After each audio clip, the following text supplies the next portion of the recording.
am Hoshea. I am Hoshea, Gerald Hoshea Williams. I thank you for the opportunity to share real quick.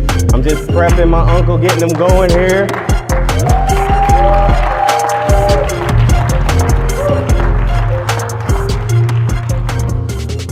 Father, I thank you for the house of worship.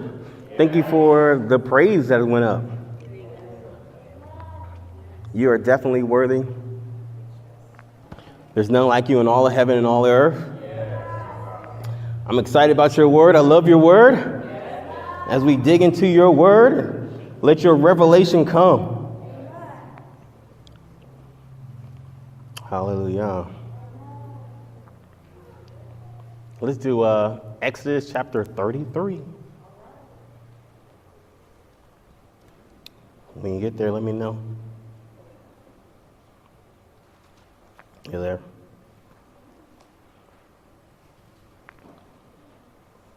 Exodus chapter 33, it says, we're going to be at verse, not Exodus 3, Exodus 33.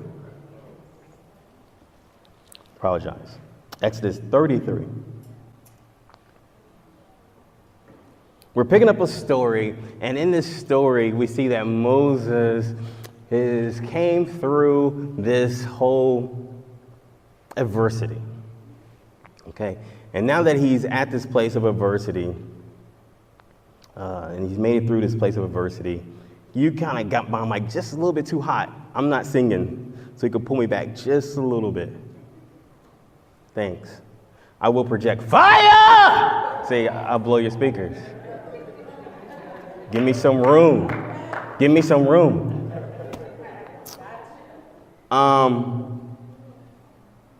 And so he went through this adversity, and he's at this place of adversity. He made it past this place of adversity, and he says to the Most High, chapter 33, verse, let's start at 13.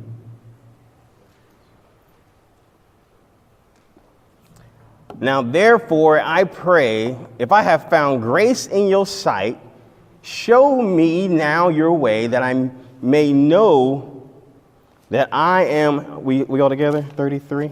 All right. That I may find grace in your sight and consider that this nation is your people. 14. And he said, my presence will go with you, and I will give you rest. We're going to skim past 15, 17. And 17, he says, so Yud-Heh-Vav-Heh, Yahweh says to Moshe, I will also do this thing that you have spoken, for you have found grace in my sight, and I know you by name. And he said, please show me your glory. Then he said, I will make all my goodness pass before you, and I will proclaim the name of Yahweh before you. I'll be gracious, whom I will be gracious. I will have compassion, on whom I'll have compassion. But you can't see my face.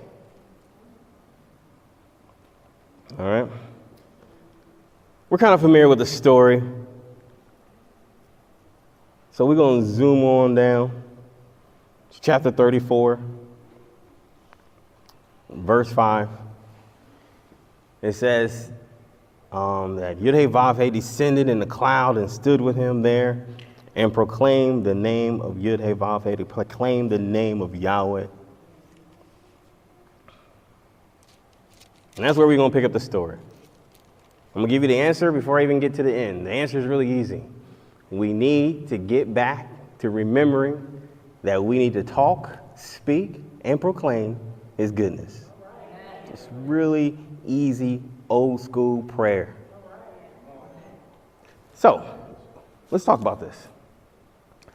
Moses went through Egypt. He came through Egypt, and he went through the adversity of his life. The biggest adversity.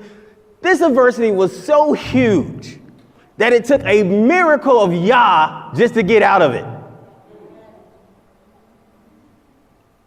A miracle so strong that we still talk about it today. You ever been jammed up so tight that you're like, Father, I need a miracle? Well, you don't need a miracle like Moses needed a miracle. He needed a miracle like you wouldn't believe. Had all of Egypt after him. He done killed their babies. He done took their money. He done went through plagues and famine, disease, pestilence. He goes through all that thinking that he's going to make it to the land, only to arrive in the wilderness. But before he got to the wilderness, as soon as he got past the Sea of Reeds or the Red Sea, as soon as he walked past, the Amalekites attack him. They ambush him. So you just got past the Egyptians. You just got past that adversity. And here it is. Someone's going to see that you at a low spot and they're going to kick you while you down. And Moses and the Israelites are thinking, we're going to the land, only to arrive at the wilderness. The people murmured and complained, and Father tested them and tested and tested. And we still complained, only to arrive in the wilderness. This was the point that sobered up Moses. He realized that his destination was the land. But he wasn't at the land. If you have listened to anything I said, maybe 7 times, where were they at? In the wilderness. It sobered him up so much that he said, if I had to go through all that just to get to the wilderness, what is before me when I go to the land?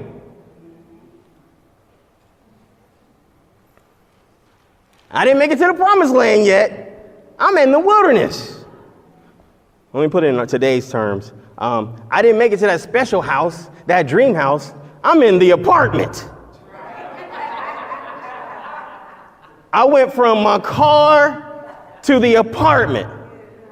And I went through all kinds of heck just to get to an apartment?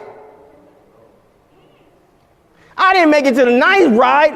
I'm still in my A to Z car, what they call it, the ABC car, the B to C, the A to B car. A to B car. This ain't the whip. I'm still in a beater. I went through all kinds of heck to be in a beater?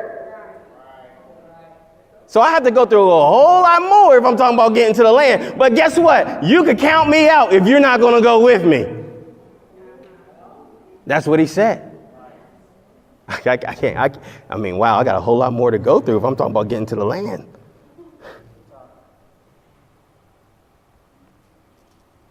So Yahweh says, don't worry. That was verse 33, verse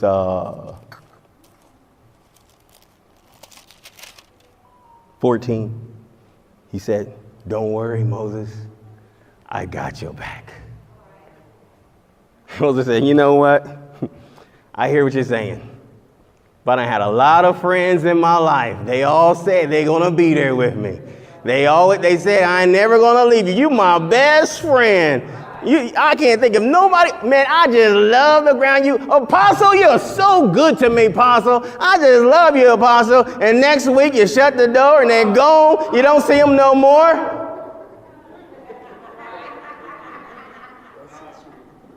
But I got your back, Apostle. I love the ground you walk on, Apostle. I just love everything you're doing here at the church, Apostle. So Moses said, you know what? I just went up on the mountain for 40 days and came back and they was cutting up like I've never seen them cut up before in my life. Sorry, but I might have a little bit of a trust issue. My brother, Aharon, done took his earrings off, took off all his gold, and made a calf. The one that you called the high priest. The one that you anointed and appointed. And I was gone for a month, and I come back, and they running around buck naked. Father, I got some trust issues. I got some trust issues.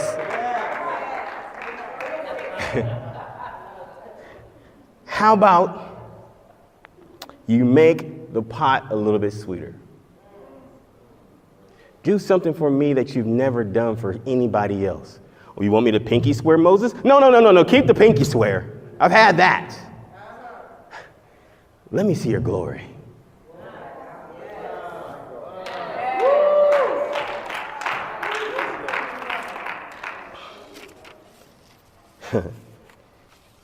Because I know in your presence, in your glory, in your presence, I'm going to find comfort. I'm going to find favor. I'm going to find strength. I'm going to find power.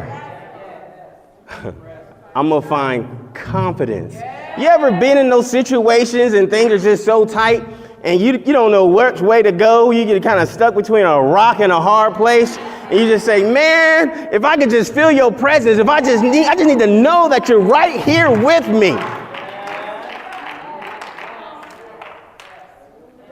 That confidence gives you that peace, gives you that love. Oh, let's talk about that for a minute. Let's talk about that love, right? Let's talk about that love. Single women, I know you've been dogged out, handled wrong, abused, misused, thrown away. Men, I know you've been dogged out, handled wrong, talked about, abused, misused, thrown away.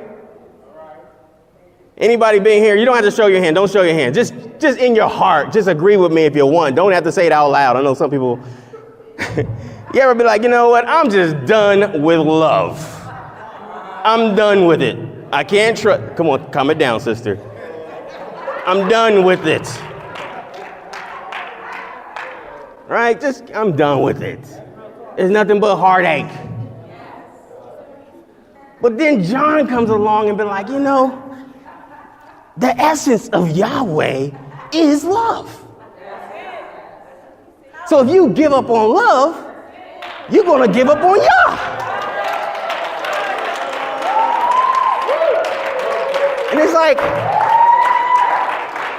well, I can't give up on that. And then Yah reminds us. He says, you know what? When you was going through that heartache, what do you think kept you through it? When you was going through that pain, what do you think pushed you through it? It was my love. The same love that you're about to give up on is the same love that kept you through that crap.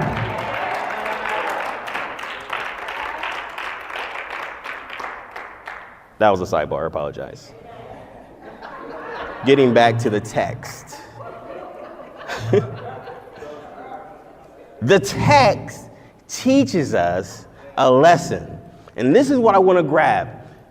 Yud-Heh-Vav-Heh ascended down here on earth and dealt with Moses face to face, panim el panim. He dealt with him face to face like no one has ever dealt with any person before. Not like by visions nor dreams. He said, I speak to Moses face to face. That's my buddy. That's my man. You know what? Abraham, you may got the covenant, but Moses, you got my presence.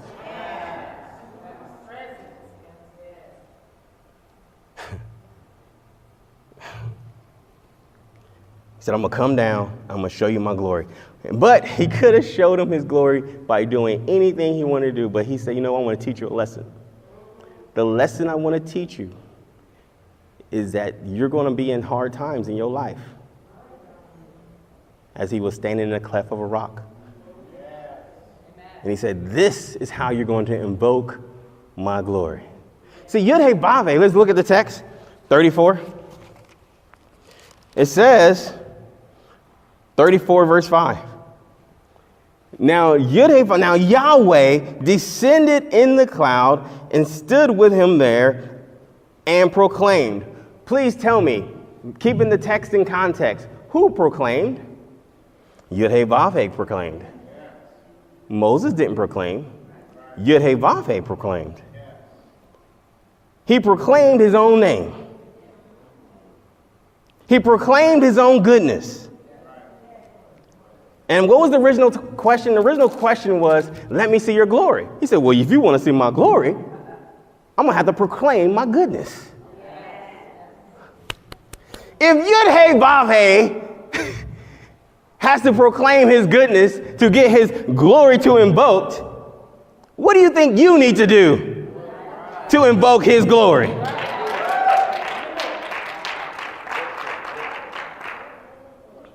Text says, 34. And Yud-Heh-Vav-Heh proclaimed the name of Yud-Heh-Vav-Heh, or Yahweh. And Yahweh stood before him and proclaimed, Yahweh, Yahweh.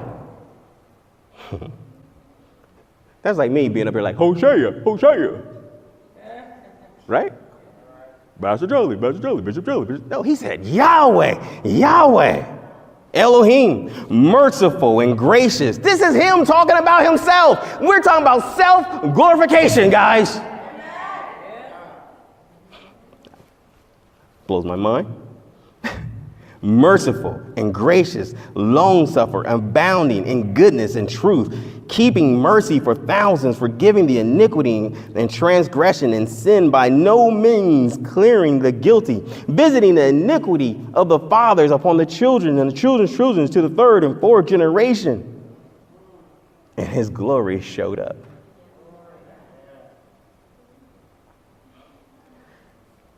And Moses was where? In the cleft of a rock. And the lesson that we're going to learn today is, I don't care what your situation is, how bad it looks, how bad it sucks, and you don't know what to do, you don't know how to get things to change. He said, here's a lesson. I will always be with you. You don't have to be like, Spirit, come, Spirit, come. You don't need to speak it in tongues. You can say it with your understanding. Yud-Heh-Vav-Heh could have showed us saying it in tongues, but he said it with his understanding. Write it down. I want you to understand what I'm saying. Listen to these words. Father, you are good. You're in the cleft of a rock. You're not in the mansion. You're not even in the land. You're in the wilderness dealing with a bunch of knuckleheaded Hebrews. And the situation can't look any worse. And he said, guess what? I'm still good. But that's not enough. Last point. I need you to do the most humblest thing that you've ever done. I want you to look at your situation.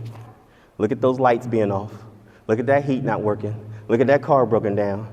And I want you to stop complaining about the situation. I want you to stop talking about what's going on in your life. I want you to stop saying, this is what I want, this is what I need, this is what I want, that's what I need. And I want you to stop glorifying everything else around you. And for one time, for 1 minute, open your mouth and glorify me.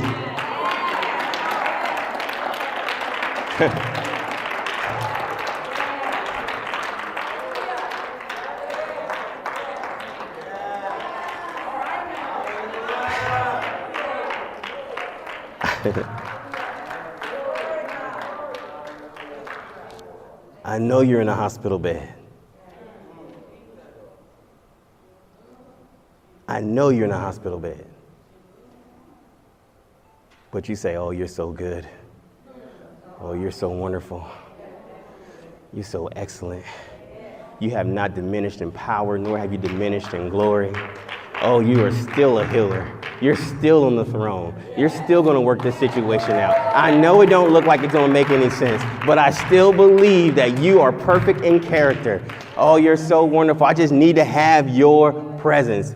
Watch this. Here's a key to break an atheist. Anyone wants the key to break an atheist? You want the key to break an atheist?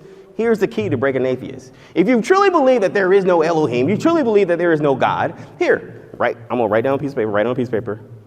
Father, show me your presence. If you are real, show me your presence. Write that down on a piece of paper and say, here, go home, lay in the bed tonight, and say this. If you are truly real, show me your presence.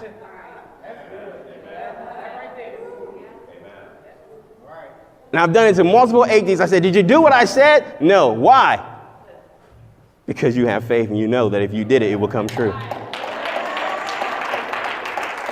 Challenge an atheist. Challenge him. I was in a court case.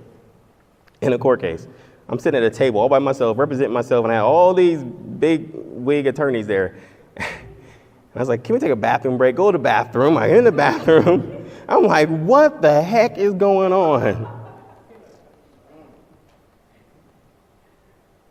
And I remember one thing. Father, just show me your presence. Just let me know that you're here. That is enough. That is enough. Right? So his presence, those 7 points that I gave you, his presence is a place of comfort, a place of favor, a place of strength, a place of confidence, a place of peace, and a place of love. And so when we go out and we say we're going to start praying for the city, where is his glory? It's in our mouth. We got to give it back to him. We have to elevate him.